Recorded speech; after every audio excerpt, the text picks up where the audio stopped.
Okay చెప్పండి, జూబ్లీస్ ఉప ఎన్నికలు రాబోతా ఉన్నాయి. అసలు ఏ అభ్యర్థి గెలిచే ఛాన్స్ ఉంది? మీరు ప్రజల్లో కూడా బాగా తిరుగుతూ ఉన్నారు. అసలు ఏమంటా ఉన్నారు ప్రజలు? నవీన్ యాదవ్ పైనే మొగ్గు చూపిస్తున్నారండి. ఎందుకు నవీన్ యాదవ్? ఇప్పుడు చిన్నగా నిన్న నైట్ వర్షాలు పడ్డాయి, మీరు కూడా వెళ్తున్నారు, రోడ్లు ఎంత అస్తవ్యస్తంగా ఉన్నాయి. మరి మూడోసారి కూడా ఎన్నుకున్నారు గోపీనాథ్ గారిని. ఫస్ట్ 10 సంవత్సరాలు, తర్వాత 2 సంవత్సరాలు. ఒక్క రోడైనా బాగు చేయలేరు. మరి ఎందుకు ఎన్నుకోవద్దు? ఇంత మీరు అభివృద్ధి చేసి ఉంటే ఇప్పుడు మీకు ఎన్నుకుంటారని ఒక నమ్మకం మాకు కూడా ఉంటుండే. మేము గెలవము, మేము వాళ్ళు చేసింది కదా అనుకుంటుండే. నవీన్ యాదవ్ గారు ఒక ఎన్ని వందల మందికి శ్రీమంతాలు చేసిండ్రు, పెళ్లిళ్ళకు పుస్తమట్టలు ఇచ్చిండు, ఒక ఇంటికి పెద్ద కొడుకుగా ఆదుకున్నాడు. ప్రతి ఒక్కరి గుండెలో చిరస్థాయిగా నిలిచిపోయేదగ్గ కుటుంబం వీళ్ళ కుటుంబము. అందులో ఈ కుటుంబంలో సభ్యుడు నవీన్ యాదవ్ గారు. కాబట్టి ఈయనకు వేస్తారు ఓటు. ఇంకోటి ప్రాంతీయం అని నినాదంతోనే మీరు బయటకు వచ్చిండ్రు కదా, మళ్ళీ వీళ్ళు కూడా అదే ప్రాంతీయం. గోపీనాథ్ అని ఎక్కడి నుంచి, ఆంధ్ర నుంచి వచ్చిండ్రు. మీరు ప్రాంతీయులు అయినప్పటికైనా ఆంధ్ర వాళ్ళకి సీట్ ఇచ్చిండ్రు. మరి మా ప్రాంతీయులు మాకు అవసరం లేదా? అందుకే నవీన్ ఎన్నుకుంటారు. ఇక్కడ కేకే సర్వే కూడా బయటకు వచ్చింది. కేకే సర్వేలో కూడా బీఆర్ఎస్ పార్టీ హవా చూపెడుతుంది. ఏదైతే ఈ సంబంధించిన సర్వే చూసి కూడా కేటీఆర్ కావచ్చు బీఆర్ఎస్ శ్రేణులంతా తలబట్టుకుంటూ ఉన్నారు. సరే, ఈ కాంగ్రెస్ శ్రేణులంతా తలబట్టుకుంటూ ఉన్నారు. ఇక్కడ మళ్ళీ మా కాంగ్రెస్ గెలుస్తుంది, బీఆర్ఎస్ గెలుస్తుంది అని చెప్పేసి కాంగ్రెస్ వాళ్ళు మొత్తం పెద్ద ఎత్తున కూడా భయపడుతున్నారని చెప్పేసి కూడా ప్రచారం జరుగుతుంది. ఏం చెప్తారు? సర్వే చేపించిందే వాళ్ళు, బీఆర్ఎస్ వాళ్ళు సర్వే చేపించిండ్రు. వాళ్ళ ఉనికి చాటుకోవడానికి, వాళ్ళు సిగ్గుపోకుండా ఆపుకోవడానికి ఏదో తూదో మంత్రాన్ని సర్వేలు చేసి మేమే గెలుస్తామని కాలర్ ఎగరేస్తున్నారు, జబ్బలు కొట్టుకుంటున్నారు. పోనీ అల్ప సంతోషం అదైనా మిగిలిన వాళ్ళకు.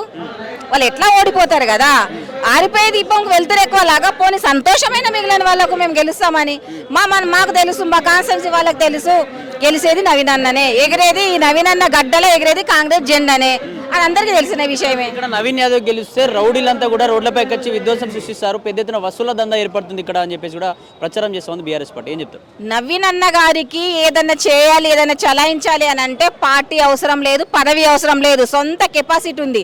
మంచి వాళ్ళకు ప్రాణం తీస్తారు, ప్రాణం ఇస్తారు, చెడ్డ వాళ్ళకు ప్రాణం తీస్తారు. ప్రతి ఒక్క మనిషిలో అది ఉంటుంది. ఓ నవీన్ అన్న గారి దగ్గరనే కాదు, ఇప్పుడు నేను కొడతాను ఊరుకుంటావా? ఊరుకోవు కదా, ఎవరి దగ్గరైనా అది ఉంటుంది. కానీ ఆయనకు పదవి వస్తే చేస్తా అంటే పదవి రాకుండా చేయాలనుకుంటే చేయగలుగుతారు. ఇప్పుడు ఎంతో మంది రౌడీ షీటర్లు ఉన్నారు, ఏం పదవి ఉంది వాళ్ళకి? పదవి రౌడీ షీటర్ కావడానికి పదవి అవసరం లేదు. అట్లా అనుకుంటే ఈ పదవి నవీనన్నకు అవసరమే లేదు. ఇది ఎంత ఆయనకు కంటిలో నలుసంత ఈ పదవి ఆయనకు. కాకపోతే సేవ, ఒక అధికారికంగా సేవ చేయాలి, అనధికారికంగా ఎంత చేసినా కాదు, సేవ చేయాలి. అధికార పార్టీ కాంగ్రెస్ పార్టీ కాబట్టి ఆయన సేవకు ఈ పార్టీ అయితే తోడుగా ఉంటుందని చెప్పేసి నెగ్గుకొని పార్టీ నుంచి నామినేషన్ వేసిండు. ఇక్కడ కాంగ్రెస్ పార్టీ గెలిచినా, నవీన్ యాదవ్ గెలిస్తే ఇక్కడ పెద్ద ఎత్తున పేదల భూములన్నీ కూడా కబ్జా అయిపోతే, అలాగే హైడ్రా పేరుతో కూడా పేదల ఇల్లు కూడా కూల్చేస్తుంది కాంగ్రెస్ పార్టీ అని చెప్పేసి కూడా ఇటువంటి విషయాల్లో ప్రచారం చేస్తాం బీఆర్ఎస్ పార్టీ. ఏం జరగబోతుంది? కబ్జా చేయడానికి మీరు ఏమైనా పెట్టిండ్రా? ఉన్న లేదంతా మీరే దోసుకొని పోయినరు. ఇంకా ఏముందని కబ్జా పెట్టుకోవడానికి? హైడ్రా అని అంటే హైడ్రా అందరికీ కాదు, మీరు కొంచెం జాగా కనబడ్డదంటే కబ్జాలు పెట్టుకున్నారు. మరి మీ గడిలు కూల్చడానికి బుల్డోజరే కావాలి కదా. మీ గడిలో ఉన్నదంతా మా సొత్తు మేము తెచ్చుకోవాలంటే బుల్డోజర్ తీసుకుపోవాలి, గడి కూల్చాలి. కూల్చేటి అన్ని కబ్జాదారుల గడిలు మాత్రమే, పేద ప్రజలు కాదు. పేద ప్రజల అండకు ఉండేదే కాంగ్రెస్ పార్టీ.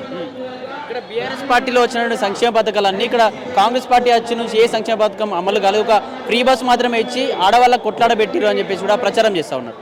ఫ్రీ బస్ ఒకటే ఇచ్చిండా? సన్నబియ్యం ఇచ్చిండు, ఉచిత కరెంట్ ఇచ్చిండు, మళ్ళీ రైతు రుణమాఫీ ఇచ్చిండు, సిలిండర్ ఇస్తున్నాడు, ఉద్యోగాలు ఇచ్చిండు ట్రాన్స్జెండర్కి. ఏం చేయలేదు?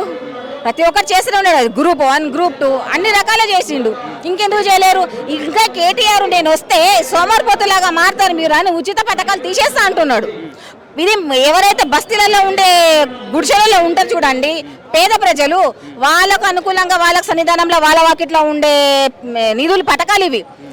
మన బస్ ఫ్రీ వలన రోజు ఒక 100 రూపాయలు మిగులుతుంది. నెలకు 3000 వెనకేసుకుంటున్నారు. వాళ్ళు 3000 చిట్టేసుకుంటారు.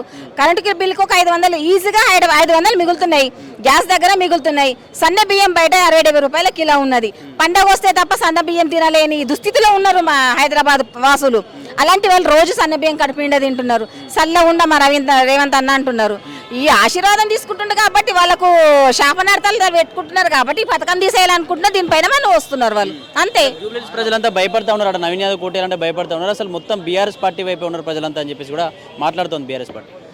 భయపడుతున్నారు అనే పదం వాళ్ళు చెప్తున్నప్పుడు నిజంగా నవీన్ అన్న అలాంటి వాడైతే భయపడే వాళ్ళు అసలు ఆ పదమే చెప్పరు వాళ్ళు. నిజంగా నవీన్ అన్న రౌడీ అయితే వాళ్ళు భయపడేవాళ్ళు, రౌడీ అని చెప్పేవాళ్ళు కాదు. చెప్తున్నారని అంటే నవీన్ అన్న అసలు ఈ రౌడీ అని చెప్తున్న ప్రతిసారి వాళ్ళ మనసులో మీరు చేసుకొని చెప్పాలి. నిజంగా నవీన్ అన్న రౌడీ అయితే ఇంత ధైర్యంగా ఎవడొచ్చి చెప్తాడు?